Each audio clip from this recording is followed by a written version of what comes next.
안녕하세요, 여러분. 저는 경기도 하남시에 거주하고 있는 38살 평범한 직장 다니는 여자랍니다.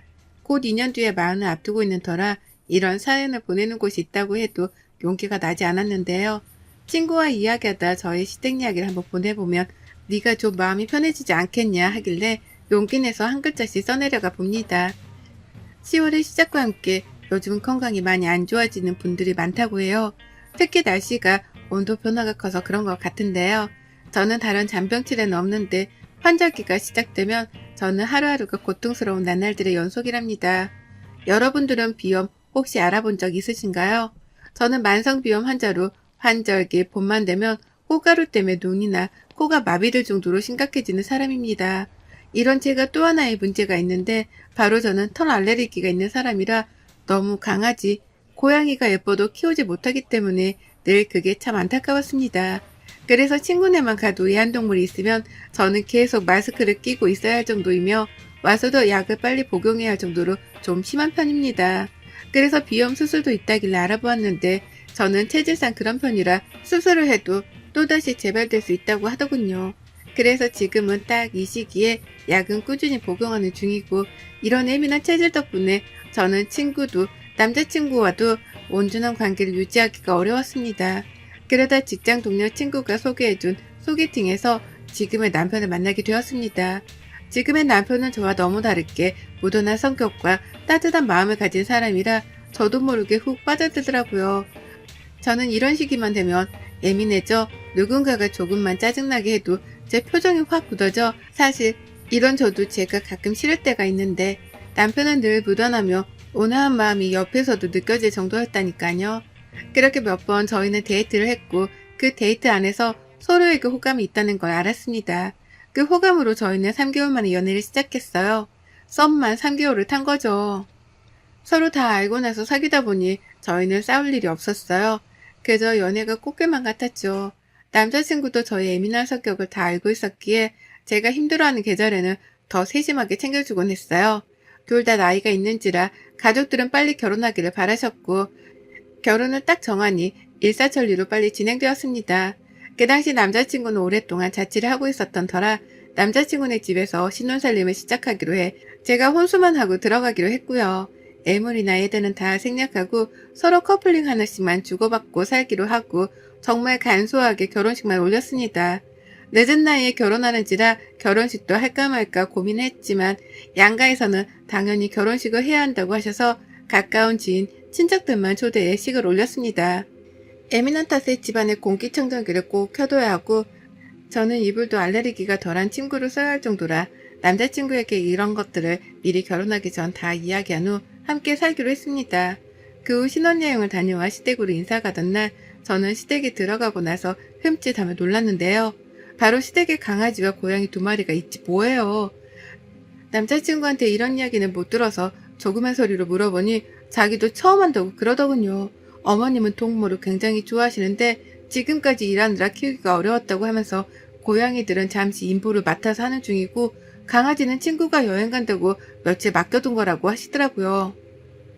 저는 정말 어떻게 해야 할지 몰랐지만 어머님이 알고 하신 것도 아니니 약을 먹고 나서 밥을 먹는데도 자꾸만 재채기가 나오고 콧물이 훌쩍거려 미치겠는 거예요. 그러니 어머님이 저에게 어디 아프냐고 물어보셔서 남편이 알레르기가 굉장히 심해서 비염부터 동물 알레르기까지 있다. 그래서 약 먹었는데도 아무래도 동물이 집에 있다 보니 그러는 것 같다. 우리 빨리 먹고 일어나야 할 것 같다고 말하니 어머님이 정말 많이 서운해 하시더라고요. 우선 고양이와 강아지들을 분리해서 방에 두신 후 거실에서 과일을 깎아 먹는데도 재채기가 계속 나는 거예요. 고양이가 특히 털이 엄청 날린다고 하는데 그래서 그런지 정말 무슨 정신으로 시댁에 있었는지 기억이 나지 않을 정도였으니까요. 그렇게 처음 시댁 인사를 마치고 오니 괜스레 어머님께 죄송한 생각이 들더라고요. 그래서 처음으로 결혼하고 나서 전화를 드렸어요. 어머님 저예요. 그때 뵈러 갔는데 제대로 말도 못해서 죄송해서 연락드렸어요. 네가 그렇게 알레르기가 심한 줄 몰랐구나. 많이 심한 거니?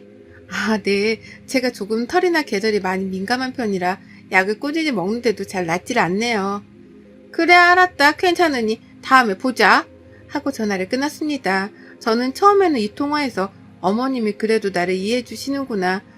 다행이다라는 생각이 강했거든요. 동물을 너무 좋아하시는 어머님이라 내심 서운해 하시는 것 같았지만 사실 어쩔 수 없는 일이잖아요. 그렇게 잊고 살던 어느 날 남편이 엄마가 끝나고 집에서 식사하자고 시댁으로 오라고 했다고 하길래 부랴부랴 퇴근하고 시댁으로 건너갔어요. 건너갔는데 웬걸 고양이 한 마리가 딱 있더라고요. 어머님이 이제 일도 그만두고 해서 한 마리 키워볼까 한다고 너희가 자주 오는 것도 아니고 고양이 한 마리는 괜찮지 않냐면서 평생 꾸미셨다고 하시더라고요. 강아지를 너무 키우고 싶으셨는데 강아지는 외로움을 많이 타서 보다가 이 고양이한테 눈길이 너무 가서 그냥 올 수가 없었다고요. 물론 어머님의 생각이고 어머님이 키우시는 거니까 저야 상관은 없겠지만 앞으로 시댁에 자주 못 가겠다 라는 생각은 들긴 했어요. 솔직히 그냥 다들 잘 됐다면서 축하하는 분위기로 식사를 끝내고 후다닥 자리를 일어나려는데 어머님이 이제 우리 냥이도 자주 봐야 하니 너도 그런 예민한 체질을 좀 고쳐야 하지 않겠냐고 말씀하시더라고요. 저도 제가 체질을 고치고 싶어도 사실 그게 쉬운 게 아니잖아요. 그냥 알겠다고 하고 집으로 돌아가는 내내 괜스레 서글퍼지대요. 남편은 나중에 따로 엄마한테 얘기할 테니 너무 서운해하지 말라고 다독였지만 저는 사실 그게 잘 안 되긴 했어요. 그 뒤로도 종종 시댁에 가면 어머님은 제가 알레르기가 있는 걸 알면서도 밥을 먹을 때도 계속 옆에 고양이를 안고 드시는 거예요. 남편이 밥 먹을 때는 조금 다른 곳에 두라고 해도 왜 자기 자식한테 그러냐면서 오히려 화를 내시니까 할 말이 없었습니다. 저희 보고는 그럴 거면 출입도 하지 말라는데 참 남편도 이번에는 화나서 안 온다고 하고 가자고 하고 나왔습니다. 괜히 저 때문에 그런가 싶어서 마음이 좋지 않아 그 주 주말에 정말 내키진 않았지만 고양이 간식도 사가지고 시댁으로 방문했어요. 어머님은 내심 기뻐하시더라고요. 그렇게 시댁에 가서 소파에 앉아있는데 원래 고양이들은 사람들 보면 피하고 도망가는 동물이라고 알고 있었는데요. 근데 갑자기 고양이가 제 무릎에 쏙 앉더라고요. 저는 너무 놀라서 소리를 지르면서 확 일어나면서 고양이가 제 손에 세게 맞았나 봐요. 저는 진짜 모르고 했던 일이어서 어떡하냐고 너무 놀라서 했다고 하는데 어머님이 오시더니 정말 제 팔을 세게 때리시는 거예요. 찰싹 하는 소리가 날 정도로요. 순간 거기에 있는 모든 사람들이 다 정적이 흐를 정도였으니까요. 봐봐, 너도 이러니까 아프지? 우리 냥이가 너 때문에 얼마나 아팠겠어. 어머님, 저는 일부러 그런 게 아니라 갑자기 저한테 와서 놀라서 일어나다가 그런 건데요. 그거나지. 그래도 좀 조심해야지. 아직 애긴데. 네가 애기도 안 켜봐서 너는 참 정이 없구나. 너가 어떻게 그렇게 애가 독하니? 보통 여자애들 보면 애완동물 보면 너무 좋아서 미치겠다고 하던데 너는 애가 좀 특이하구나 라고 하시더라고요. 정말 억울했지만 뭐 저한테 맞은 건 맞으니 알겠다고 주의하겠다고 했죠. 그 뒤로도 고양이와 얽힌 사건들은 정말 많습니다. 날이 갈수록 심해지는 어머님의 고양이 사랑에 정말 모든 가족들이 지쳐버릴 정도였으니까요. 시장에 갈 때도 데리고 다니시고 고양이들은 원래 밖에도 무서워하고 산책도 잘 안 시키는 걸로 알고 있는데 어머님은 어디 갈 때마다 가방에 넣어서 데리고 다니시더라고요. 심지어 명절에는 산소 갈 때도 데리고 오셨어요. 혼자 있으면 외로워한다고요.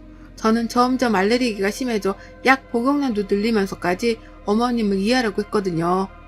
근데 어머님은 저를 전혀 생각하지 않으시더라고요. 그러다 정말 제가 시댁에 어머님에게 정이 떨어지는 날이 바로 지금 사연을 보내게 된 이유입니다. 그날은 정말 날이 무지하게 화창했던 걸로 기억하고 있어요. 오랜만에 휴일이라 집에서 쉬고 있고 남편은 회사가 바빠 출근을 해서 혼자 뒹굴뒹굴 집에서 TV도 보고 잠도 늦게까지 자고 맛있는 점심도 해먹고 그러고 있는데요. 갑자기 어머님의 호출 전화가 울리더군요. 네, 어머님. 너 지금 집에 좀 잠깐 와야겠다. 왜요? 잠깐 할 말이 있으니 빨리 건너와라. 딱 이 말씀만 하시고 끊으시더라고요. 부랴부랴 무슨 일이 있나 싶어서 달려가니 어머님께서 한두 시간 집을 비워야 하는데 그럼 고양이 혼자 있으니 저보고 잠깐 있으라고 부르신 거였어요. 남편이 일하고 집에 아무도 없으니까 저보고 그냥 멀찌감치 떨어져 있으라고요. 제가 지금 저 약도 안 먹고 안 가지고 와서 힘들다. 한두 시간 정도는 고양이도 혼자 있어도 되지 않겠냐. 제가 밥이랑 물은 챙겨두고 가겠다. 라고 해도 펄쩍펄쩍 뛰며 그러다 얘가 잘못되면 책임질 거냐면서 계속 저를 압박하시는 거예요. 결국에는 1시간 정도 있다가 금방 오겠다고 하시고 어머님은 나가시고 그 집에는 고양이와 저 단둘이 있었죠. 계속 기침이랑 재채기, 콧물이 나와서 미치겠어서 창문도 열고 마스크도 착용하고 있었거든요. 근데도 약을 안 먹어서 그런지 자꾸만 몸에 식은땀이 나고 너무 힘들더라고요. 안 되겠다. 잠깐 바람이라도 쐬야지 하고 문을 살짝 열고 나갔다가 한 2분도 안 돼서 들어와도 좀 살 것 같더라고요. 그렇게 1시간이 지났는데 고양이가 보이질 않는 거예요. 아까까지만 해도 있었던 것 같은데 원래 잘 숨어 있는다고 해서 저는 당연히 집에 있는 줄 알았거든요. 막 고양이를 찾았는데 아까 제가 열어둔 그 문틈 사이로 나간 걸로밖에 지금 보이지가 않더라고요. 안 되겠다 싶어서 밖으로 막 찾아다니는데 없고 풀밭이나 멀리 못 갔을 것 같아서 주차장도 뒤지는데도 없고 그렇게 터덜터덜 집으로 돌아오는데 어머님이 돌아오셨더라고요. 고양이 잘 보고 있었냐고 하시길래 지금 이야기 드렸더니 갑자기 제 머리통을 팍 하고 때리면서 일부러 네가 그런 거라면서 네가 일부러 고양이 내 보냈지 이러시면서 화를 막 내는데 도대체 이게 무슨 일인지 정말 일부러 그런 것도 아닌데 갑자기 저런 행동을 하시니 놀라기도 하고 우선 고양이부터 찾아야 할 것 같기도 하고 진짜 멘붕 그 자체였어요. 가장 먼저 남편한테 전화해서 상황 설명을 하고 열심히 찾아보는데 다행히도 주민분께서 발견해 경비실에 말해서 다시 데려올 수 있었어요. 어머님은 저보고 계속 일부러 그랬냐면서 너는 진짜 인성이 왜 그 모양이냐면서 이런 말까지 하시니까 저로서는 굉장히 억울하잖아요. 알레르기 때문에 잠깐 문을 열고 닫았는데 그때 나갔는지 몰랐다 그랬더니 어머님은 저보고 진짜 없어졌으면 너한테 소송이라도 걸려고 했다면서 막말을 하시더군요. 며느리한테 소송이란요. 일부러 내보낸 것도 아니고 물론 문을 열어둔 건 잘못된 거지만 당연히 저도 고양이를 처음 보는 동물이라 그렇게 집을 휙하니 나가는지 사실 그런 거 잘 모르고 무지하기도 했어요. 그리고 당연히 제가 문 앞에 있었기에 고양이가 나가는 거를 보지 못했기에 당연히 집 안에 있다고 생각했죠. 그래도 그때는 우선 고양이를 잃어버린 건 제 탓이기 때문에 고개 숙여 사과를 했습니다. 그 뒤로 저에게 이런 부탁 안 하셨으면 하겠다고 왔어요. 근데 정말 문제는 여기서 끝이 아니었습니다. 제가 몸 상태가 정말 많이 안 좋아져서 그날은 집에서 좀 쉬려고 있는데 어머님이 또다시 시댁으로 건너오라고 하시는 거예요. 제가 몸이 정말 안 좋다. 다음에 가겠다 해도 막무가내로 오라고 하시는 탓에 넘어갔고 저는 시댁에 방문한 지 1시간도 안 돼서 응급실에 실려가야 했습니다. 응급실에서 눈 떠보니 남편의 얼굴이 보이더라고요. 남편이 걱정스러운 얼굴로 괜찮냐고 하는데 왜 그렇게 눈물이 나던지요. 그렇게 다시 잠든 것 같은데 어디서 이야기 소리가 들리길래 들어보니 따라왔던 어머님이 저에 대한 험담을 남편한테 늘어놓고 있더군요. 얘가 너무 예민하다. 그렇게 예민해서 어쩌냐. 정말 무서워. 걔한테 무슨 일을 시키겠냐면서 걔가 지금 꾀병인 것 같다는 둥에 이야기를 하시더라고요. 그러면서 그때 고양이가 집을 일부러 나가게 한 것 같다. 내가 그때는 그거를 생각 못했는데 얘가 일부러 나를 골탕 먹이려고 냥이를 일부러 나가게 하려고 한 것 같다. 그러다 미수에 그친 거 아니겠냐라면서 말도 안 되는 소리를 늘어놓더라고요. 남편은 말도 안 되는 소리 하지 말라고 얘가 아픈데 엄마가 하도 불러대서 지금 응급실까지 왔는데 이런 얘기 나오냐면서 하는데도 어머님은 옆에서 제 험담만 계속 하셨어요. 그러고선 자기 오래 집 비우면 우린 양이가 외로워해서 가야 한다고 휑하니 가시더군요. 제가 아파서 응급실에 왔는데도 끝까지 제 탓만 하시는 어머님을 보니 그동안 당했던 게 억울해지고 너무 서러워지는 거예요. 저는 지금까지 결혼해서 할 수 있는 도리는 다 했는데 정작 어머님은 제가 심한 알레르기가 있다고 했는데도 고양이를 잠깐 다른 곳 맡기거나 신경 써서 청소해주지도 않으시면서 늘 저한테만 떠넘기려고 하시고 무슨 일만 일어나면 제 탓이라고 하시니 진짜 잘 살고 잘 해드리고 싶었는데 저를 낭떠러지로 몰아서 참을 수가 없겠더라고요. 응급실에서 나와 바로 시댁으로 혼자 택시 타고 갔어요. 남편에게도 말도 안 하고요. 들어가자마자 시어머니는 어떻게 왔냐면서 너 아프다면서 역시 꾀병이지 이러시길래 그 고양이를 놀게 하게 캣타워? 라고 있거든요. 근데 그게 굉장히 무거운데 그거를 정말 저도 모르는 괴력이 나왔는지 그 캣타워를 옆으로 밀어 쓰러뜨렸어요.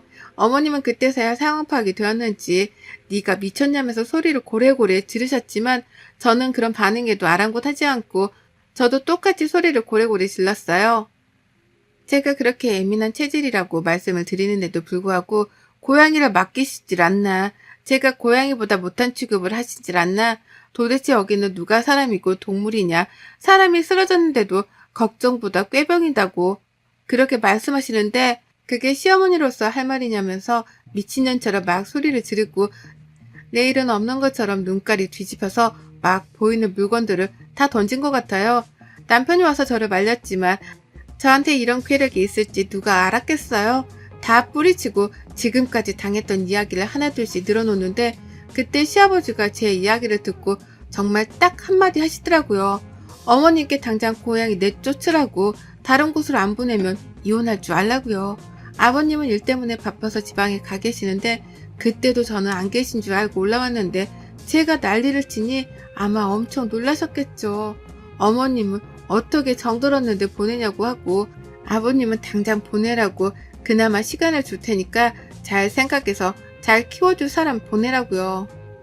아버님은 바빠서 가정에 신경을 못 썼다고 미안하다면서 저에게 진심으로 사과를 하셨습니다.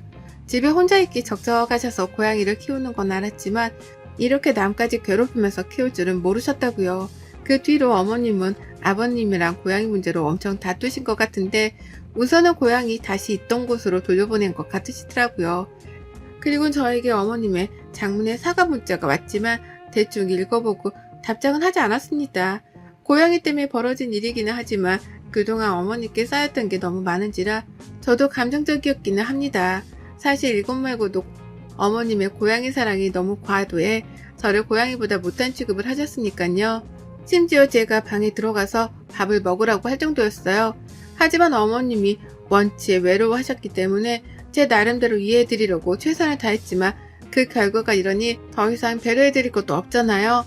어머님은 고양이 보냈다고 이제 안 키울랜다 하면서 전화가 와서 말씀하시길래 저는 더 이상 어머님이랑 할 말 없다고 제가 고양이보다 못한 사람인데 전화는 어떻게 하셨냐면서 비꼬았거든요. 아버님한테 그 뒤로 엄청 많이 혼나고 생활비 카드까지 뺏겨서 지금은 일주일 단위로 생활비를 타가신다고요. 지금까지 고양이 키우면서 들어간 돈이 자그마치 몇백이 되신다고 해요. 저도 거기까지는 몰랐는데 아버님이 주는 생활비로 부족해 적금 통장에도 손을 대서 진짜 비싼 사료부터 엄청 많이 해주셨나봐요. 저는 물론 반려견, 반려묘도 당연히 가족이기에 충분히 그렇게 하는 건 나쁘다고 생각하지 않지만 아무 말도 없이 그렇게 하는 건 당연히 나쁘다고 생각하거든요. 어머님은 그 뒤로 더 이상 애완동물 얘기를 안 하기로 했다고 하시는데 그건 저도 모르겠네요. 저는 그리고 당분간은 시댁 출입을 안 하기로 남편이랑 합의봤어요. 남편도 꽤나 충격이었는지 자기도 당분간 엄마 보기가 어려울 것 같다고 하더라고요. 그래서 당분간은 시댁에 가지 않을 예정이랍니다. 저는 어머님 덕분에 기관지까지 더 안 좋아져 약을 더 늘려야 하는 상황인지라 힘들어졌습니다. 물론 어머님 덕분이지만 고양이가 가고 충분히 힘들어 하셨으니 이걸로 그냥 저도 더 이상 어머님을 그만 보내드리려 해요. 그 뒤로도 전화가 왔지만 안 받을 때도 많고요. 남편도 자기 엄마 전화 안 받고 있는 상태랍니다. 어머님은 정말 가족에서 자기는 늘 혼자 산다라고 했지만 정말 혼자가 되었다고 생각이 될 정도로 가족들이 다 어머님의 성격에 질린 상태라고 하네요. 심지어 자기 자식들부터 남편까지 그러는 거 보면 말 다 했잖아요. 이제 결혼해서도 싫으면 싫다, 좋으면 좋다, 자기 목소리를 내는 건 정말 중요하다는 생각이 드네요. 끝까지 이야기를 들어주신 여러분들께 감사드리며 여러분들은 저 같은 에피소드가 없기를 바랍니다. 환절기에 아무쪼록 건강 조심하기를 바라며 이 글을 모든 분들께 행복이 깃들기를 바랍니다. 우리 며느리들 화이팅해요. 여러분의 생각은 댓글로 남겨주세요. 오늘도 시청해주셔서 정말 감사합니다.